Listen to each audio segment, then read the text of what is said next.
আসসালামু আলাইকুম প্রিয় দর্শক মণ্ডলী, আপনারা দেখছেন দৈনিক প্রদীপ শিকা ইউটিউব চ্যানেল। এখন আমাদের সঙ্গে যুক্ত হচ্ছেন শেখ হাসিনা সরকারের পতনের পর এই প্রথম ভারতীয় সেনাবাহিনীর গোয়েন্দাদের একটি দল 4 সদস্যের বাংলাদেশে আসছে। এই বিষয়টি নিয়ে এখনকার আলোচনা, ঠিক এই মুহূর্তে কেন ভারতীয় সেনা গোয়েন্দার এই দলটি বাংলাদেশে আসছে সেই বিষয় নিয়ে এখনকার আলোচনা। গত শনিবার আমি আপনাদের একটি ভিডিওতে জানিয়েছিলাম শেখ হাসিনার সঙ্গে ভারতের national security advisor Ajit Doval এবং ভারতের পররাষ্ট্রমন্ত্রী এস জয়শঙ্করের একটি জরুরি মিটিংয়ের কথা। অপরাধ ট্রাইব্যুনাল দ্বারা শেখ হাসিনা সহ প্রাক্তন ও বর্তমান সেনা কর্তাদের বিরুদ্ধে পরোয়ানা জারির প্রতিক্রিয়ায় বাংলাদেশে যে সেনা বিদ্রোহের সম্ভাবনা, সেই প্রেক্ষিতে যে এই অত্যন্ত জরুরি বৈঠকটি বসেছিল নয়াদিল্লিতে, সে কথাও আপনাদের আমি বলেছিলাম। আমার প্রতিবেদনে এই ইঙ্গিতও দিয়েছিলাম যে যেভাবে দ্রুত আবর্তিত হচ্ছে বাংলাদেশের পরিস্থিতি, তাতে ভারত আর বেশি দিন চুপ করে থাকবে না। তার হস্তক্ষেপের সম্ভাবনা প্রবল হয়ে উঠছে এবং খুব শিগগির এ ব্যাপারে কিছু দেখতে পাবো আমরা। সেদিন বলেছিলাম যে শেখ হাসিনা ভারত সরকারের কাছে এই মুহূর্তে কি চাইছে এবং ভারত কতটা কি দিতে পারবে, সেই বিষয় নিয়েই ছিল সেদিনের সেই বৈঠক। আমার সেই কথার একদিন পরেই এলো খবর, ভারতের বাংলাদেশ বিষয়ক খবর, বিশেষ করে বাংলাদেশের হাঁড়ির খবর ভারতের যে সংবাদ মাধ্যমটি সবচেয়ে বেশি রাখে বলে শুধু আমি নই, অনেকেই বিশ্বাস করে, সেই নর্থ ইস্ট নিউজ দুটি বিশেষ খবর দিয়েছে। এই নিউজ পোর্টালের পুরনো প্রাজ্ঞ সাংবাদিক চন্দন নন্দী দিয়েছেন খবর দুটি খবরই একে অপরের সঙ্গে সম্পৃক্ত। একটি খবর হলো সেনাপ্রধান ওয়াকার উজ্জামান আগামী 14 অক্টোবর থেকে শুরু হতে যাওয়া তার 5 দিনের সৌদি আরব সফর বাতিল করেছেন। বাতিলের কারণ 25 জন উচ্চপদস্থ সেনাকর্তার গুম খুনের সঙ্গে জড়িত থাকার অভিযোগে আন্তর্জাতিক অপরাধ ট্রাইব্যুনাল কর্তৃক জারি করা আদেশ। এই আদেশ বাংলাদেশ সেনার মধ্যে ব্যাপক বিক্ষোভ ও অসন্তোষের সৃষ্টি করেছে। এই অসন্তোষের আগুন যে কোনো মুহূর্তে বিস্ফোরিত হয়ে ছড়িয়ে পড়তে পারে ক্যান্টনমেন্টের ভেতরে তো বটেই, তার বাইরেও। তাই পরিস্থিতি বিবেচনায় সেনাপ্রধান তার সৌদি সফর বাতিল করেছেন। এটা একটা খবর। যেমন আর একটা খবর হলো শেখ হাসিনা সরকারের পতনের পর বাংলাদেশে গত 15 মাসে এই প্রথম ভারতের উচ্চপদস্থ একটি সামরিক প্রতিনিধি দল জরুরি সফরে আসছেন। জরুরি সফর এজন্যেই যে এরকম কোনো সফর পূর্ব নির্ধারিত ছিল না। সেনা officer major general Kundan Kumar Singh এর নেতৃত্বে 4 সদস্যের ভারতীয় সেনা গোয়েন্দা দলটি অক্টোবর 14 তারিখে বাংলাদেশে আসছেন এবং 14, 15, 16 এই 3 দিন তারা বাংলাদেশ সফরে থাকছেন। আগেই বলেছি, এটি শেখ হাসিনার পতনের পর প্রথম ভারতীয় সামরিক বাহিনীর উচ্চ পর্যায়ের প্রতিনিধি দলের বাংলাদেশ সফর। এই সফর বাংলাদেশের বর্তমান রাজনৈতিক ও সামরিক সংকটের মাঝে এটা সফরটি হচ্ছে এবং এর বিশেষ তাৎপর্য এই পরিস্থিতিতে হওয়ায় যে বিশেষ তাৎপর্য বহন করে সেটা বলা বাহুল্য। এই সফর যে বাংলাদেশের বর্তমান শাসকদের শঙ্কার কারণ না বললেও দুশ্চিন্তার কারণ যে হয়ে উঠেছে এবং উঠবে আরো, ইতিমধ্যে তার যথেষ্ট আঁচ পাওয়া যাচ্ছে। সরকারের বা সরকার সমর্থক দলগুলোর কাছের যে মাধ্যম, সংবাদ মাধ্যম বলে পরিচিত বেশ কিছু নিউজ পোর্টাল ও social media channel north east নিউজের সত্যতা নিয়ে সন্দেহ প্রকাশ করছে। তারা জানতে চাইছে চন্দন নন্দীর এই খবরের সূত্র কি। সূত্র উন্মোচন করে সংবাদ দিতে গেলে ইনভেস্টিগেটিভ জার্নালিজম যে চলে না, এই সহজ সত্যটি এসব প্রশ্নকর্তারা ভুলে যান। তাদের বরঞ্চ চেষ্টা করা উচিত ছিল এই খবর সত্যি কিনা সেটা নিজেদের দিক থেকেও যাচাই করা, এবং যদি এই খবর সত্যি হয় তাহলে কেন এটা হতে যাচ্ছে সেই বিষয়টি খুঁজে বার করা তাদের উচিত ছিল। তা তারা করেননি। আমি সেই কাজটি করব। এখানে বলা বাহুল্য, আমার সংবাদের ভিত্তি হচ্ছে নর্থ ইস্ট নিউজ এবং আমার নিজস্ব সূত্র থেকে পাওয়া বিভিন্ন খবর। আমিও সেই সূত্রের নাম বলবো না, কারণ সেই নাম বললে আর খবর পাবো না। দেখতে চেষ্টা করব গত 15 মাসের হিমশীতল সম্পর্কের মধ্যে, দু দেশের মধ্যে যে সম্পর্কটা বর্তমানে চলছে তার মধ্যে হঠাৎ করে এই সফরের কারণ কি। গত 15 মাস ধরে ভারত অনেক চাপ ও প্রলোভন সত্ত্বেও বাংলাদেশের অভ্যন্তরীণ বিষয়ে সরাসরি হস্তক্ষেপ করেনি।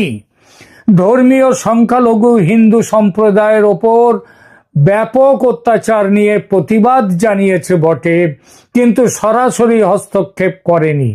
তাহলে বাংলাদেশের সাম্প্রতিকতম টালমাটাল অবস্থায় কেন ভারতীয় সামরিক প্রতিনিধি দলের এই সফর? আবার সেই সফরসূচিতে এমন কিছু প্রোগ্রাম আছে যা কপালে কুঞ্চন তুলতে যথেষ্ট। আমরা পরে আসছি সেই আলোচনায়। আগেই বলেছি, আন্তর্জাতিক অপরাধ ট্রাইব্যুনালের জারি করা পরোয়ানা শেখ হাসিনার শাসন আমলে জোরপূর্বক গুম, খুন, নির্যাতন ও মানবতা বিরোধী অপরাধের অভিযোগে জারি হয়েছে। অক্টোবর 11 পর্যন্ত মোট 25 জনের মধ্যে 14 জন সেনা কর্মকর্তাকে গ্রেপ্তার করা হয়েছে। এই তাদেরকে আদালতে তোলা হবে 22 অক্টোবর, তাদের শুনানি শুরু হবে এবং গ্রেপ্তার করার পরে এবার তাদের সেনা হেফাজত থেকে পুলিশি হেফাজতে দেওয়া হবে কিনা সেটা পরের কথা, কিন্তু আপাতত তাদেরকে ওই ট্রাইব্যুনালের সামনে পেশ করতে হবে। অক্টোবর 9 তারিখে অনুষ্ঠিত একটি সভায় 51 জন জেনারেলের মধ্যে মতবিরোধ প্রকাশ পেয়েছে। তার কারণ এই গ্রেপ্তারের ফলে সেনাবাহিনীতে প্রবল বিভক্তি দেখা গিয়েছে। কেউ যারা 51 জন জেনারেলের মধ্যে কেউ আইসিটির রায়ের পক্ষে, কেউ আবার বিপক্ষে মত দিয়েছেন। তবে সাধারণভাবে দেশের ভিতর ও বাইরের বিশ্লেষকদের মত হলো বাংলাদেশ সেনাবাহিনী বিরাট এক বিভাজনের মুখে এসে দাঁড়িয়েছে এবং যে কোনো মুহূর্তে পরিস্থিতির বিস্ফোরণ হতে পারে।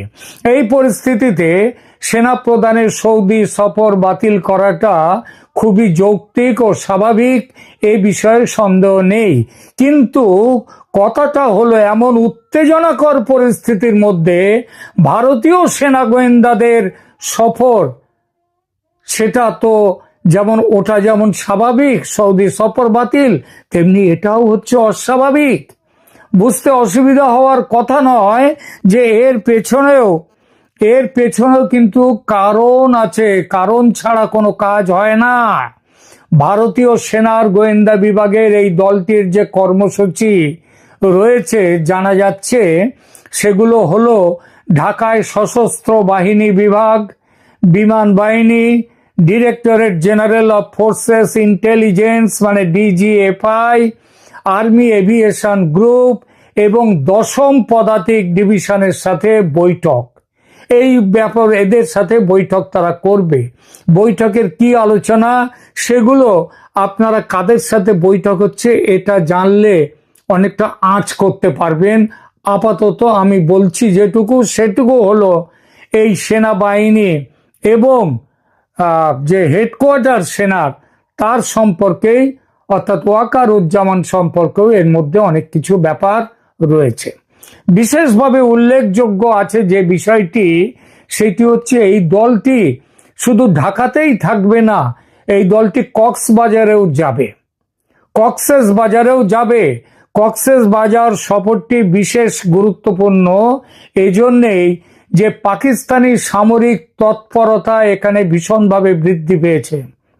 গত কয়েক মাসে পাকিস্তানি সেনা কর্মকর্তারা বাংলাদেশে একাধিক সফর করেছেন এবং কক্সবাজারের রামু ক্যান্টনমেন্ট পরিদর্শন করেছেন। এছাড়া পাকিস্তানের আইএসআই কক্সবাজার, উখিয়া, টেকনাফ এলাকায় তাদের উপস্থিতি প্রতিষ্ঠার চেষ্টা করছে। এই এলাকাটি মিয়ানমার সীমান্তের কাছে অবস্থিত এবং আরাকান আর্মির কার্যক্রমের সাথে যুক্ত। ভারত ইতিমধ্যে মিয়ানমারের সৈন্য সমাবেশ করেছে। সেটা মাথায় রাখলে বুঝতে অসুবিধা হয় না যে পার্বত্য চট্টগ্রাম ও সন্নিহিত অঞ্চলে একটা নির্দিষ্ট পরিকল্পনা নিয়ে এগোচ্ছে ভারত, এবং কক্সেস বাজার সফরের সঙ্গে সেই পরিকল্পনার যোগ আছে। গত কয়েক মাসে ভারত চুপচাপ দেখেছে বাংলাদেশের ইউনূস সরকার ও সেনাবাহিনীর বিশেষ একটি অংশের সঙ্গে যোগসাজশ করে পাকিস্তানি সেনাবাহিনীর ক্রমশ বেড়ে যাওয়া হবনবি। এবার কি তাহলে তার পাল্টা দিতে নামলো ভারত? এই সফর কি ভারতীয় হস্তক্ষেপের নতুন যে পর্যায়, এই পর্যায়ের সূচনা করলো? এই প্রশ্নের উত্তর দেওয়ার আগে দেখব ভারতের সম্ভাব্য উদ্দেশ্য কি হতে পারে। পরিস্থিতির মূল্যায়নটা একটা বড় তাদের উদ্দেশ্য। বাংলাদেশ সেনাবাহিনীর অভ্যন্তরীণ অবস্থা এবং পাকিস্তানি প্রভাব সম্পর্কে জমিনি স্তরে মূল্যায়ন করাটা হচ্ছে একটা বড় লক্ষ্য। দ্বিতীয়, ঐতিহ্যবাহী সামরিক সম্পর্ক বজায় রাখার চেষ্টা। বাংলাদেশ ভারতের সামরিক সম্পর্ক অনেক দিনের, অর্থাৎ ভারত বলতে চাইছে সেই সম্পর্ক তারা বজায় রাখবে।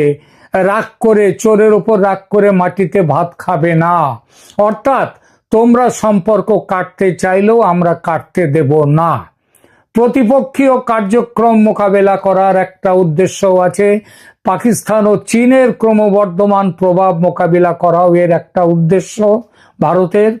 এবং সবশেষ যে বার্তাটি ভারত গত 15 মাস দেয়নি, সেই বার্তাটি দেয়া, সেটা হলো 71-এ তোমাদের স্বাধীন করতে অনেক রক্ত দিয়েছে ভারতের সেনা, ভারতের জনগণ অনেক ত্যাগ স্বীকার করেছে।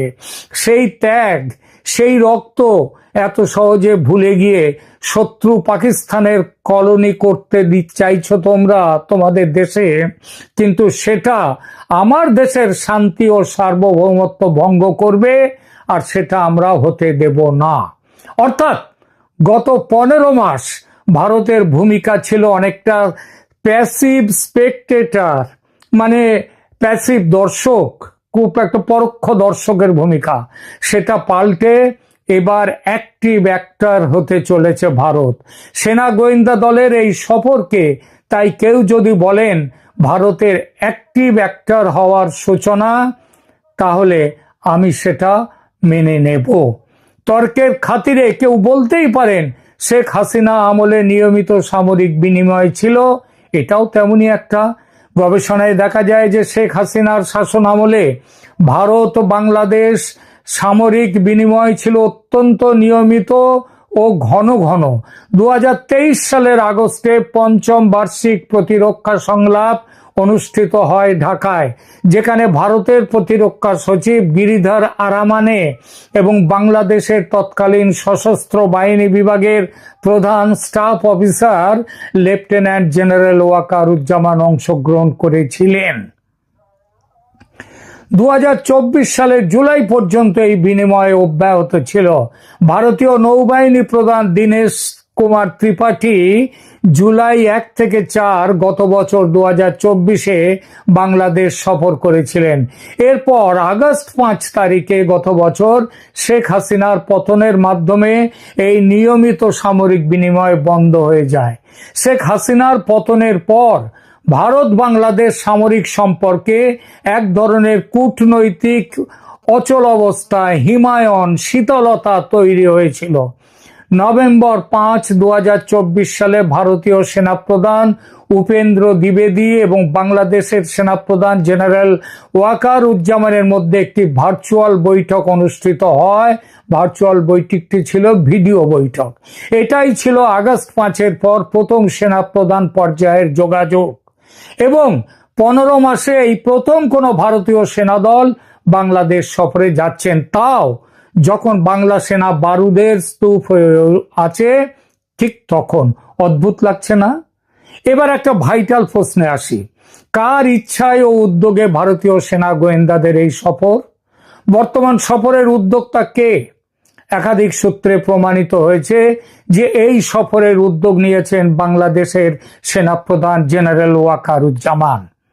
ভারতের সেনাপ্রধানের সঙ্গে ফোনে যোগাযোগ করে তিনি অপরাধ ট্রাইব্যুনালের ওই পরোয়ানা জারির কারণে উত্থিত পরিস্থিতি সম্পর্কে ভারতের সেনাপ্রধানকে জানালে সেনাপ্রধান জেনারেল দ্বিবেদী প্রতিনিধি দল পাঠাবার সিদ্ধান্ত নেন। এই দলটি সরেজমিনে পর্যবেক্ষণ করবে পরিস্থিতি, তারপর প্রয়োজন পড়লে উপযুক্ত ব্যবস্থা নেওয়ার কথা ভাবা হবে। এর সোজা মানে এটাই দাঁড়ায় যে বাংলাদেশ সেনার আমন্ত্রণে ভারতীয় সেনা অফিসারদের এই ভিজিট জেনারেল জামান তার অক্টোবর 14 থেকে 18 তারিখের সৌদি আরব সফর বিশেষভাবে বাতিল করেছেন, যাতে ভারতীয় গোয়েন্দা দলের সাথে তিনি বৈঠকে বসতে পারেন।